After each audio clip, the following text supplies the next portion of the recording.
ఇంకొక ప్రధానమైన అంశం 10 మంది ఎమ్మెల్యేలు పార్టీ మారారు, బీఆర్ఎస్ నుంచి కాంగ్రెస్లకు పోయారు.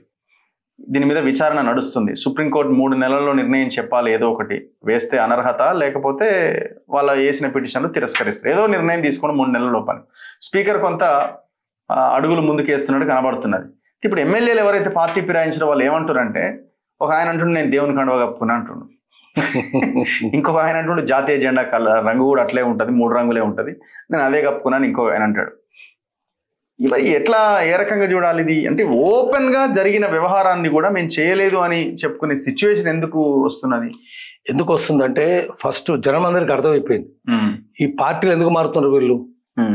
ఉర్దూలో హిందీలో ఏం చెప్తారంటే జిదర్ హరి ఉదర్ చరి, ఎక్కడ పచ్చగుంటే పశువులు అక్కడ పోయి మేస్తాయి. అంతే, వీళ్ళు పశువులే కాదు, వీళ్ళు మంచోళ్ళు అయ్యలేమన్నా కాదు.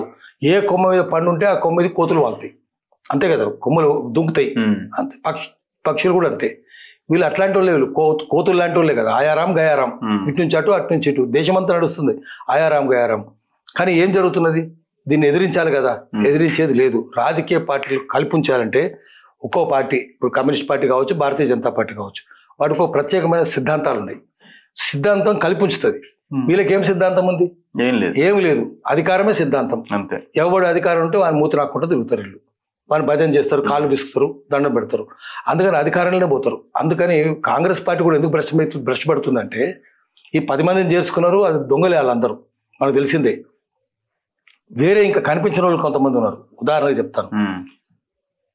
తెలంగాణ సామెత ఏంటంటే, మా అమ్మనేది ఎక్కడ పోతారు ఆ ముసళ్ళు, మీ చెరువు ఎండిపోతే కింద చెరువులకు పోతాయి. ఎక్కడ పోతారు వీళ్ళంతా? కాంగ్రెస్, ఇప్పుడు బీఆర్ఎస్ చెరువు ఎండిపోయింది, కాంగ్రెస్ చెరువులకు వచ్చారు. అందరూ వాళ్ళే, వీళ్ళు కనిపించిన వాళ్ళు, ముందే చేరిన వాళ్ళు కూడా ఉన్నారు. ఇప్పుడు మీరు మహబూబ్నగర్ జిల్లా పోండి, జూపల్లి కృష్ణారావు బీఆర్ఎస్ లో ఉండే కదా, అంతకంటే ముందే చేరిండు ఆయన కాంగ్రెస్ లా వస్తుందని.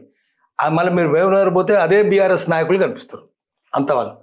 మీరు వరంగల్ పోండి, అదే కొండా సురేఖ, అదే కొండా మురళి, అదే కావి, అదే ఈయన, అదే నరేందర్ రెడ్డి, వాళ్ళందరూ అక్కడే. ఈ కొండా సురేఖ, కొండా మురళి, నరేందర్ రెడ్డి జగన్ వస్తున్నాడు, జగన్ భజన చేసిన వాళ్ళు.